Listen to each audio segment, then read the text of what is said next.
इस आयत करीमा में अल्लाह सुब्हानहू व तआला ने बड़ी ही प्यारी बात हमें और आपको समझाई है,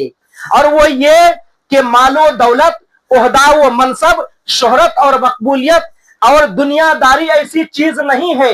कि जिसमें हम और आप एक दूसरे से आगे बढ़ने की कोशिश करें, एक दूसरे से सबकत हासिल करने की कोशिश करें, क्योंकि ये तो खत्म होने वाली चीज है। जिस चीज में हमें और आपको मुकाबला करने की जरूरत है, जिस चीज में हमें और आपको आगे बढ़ने की जरूरत है, वो नेक अमाल है। नेकी के काम में हमें और आपको एक दूसरे से मुकाबला करना है। लेकिन कितनी अफसोस की बात है कि आज गैरों की बात छोड़िए, हम मुसलमान भी दुनियादारी में एक दूसरे से मुकाबला कर रहे हैं, एक दूसरे से आगे बढ़ने की कोशिश कर रहे हैं। उसका बिजनेस बहुत अच्छा चल रहा है, हम और कोशिश करके इधर उधर से रुपया पैसा कमा करके, चाहे हलाल तरीके से हो या हराम तरीके से हो, चाहे झूठ बोल करके हो, चाहे धोखा दे करके हो, किसी न किसी तरीके से बिजनेस के मामले में उससे आगे बढ़ने की कोशिश करेंगे। किसी को हमने देखा कि घर अच्छा बना रहा है,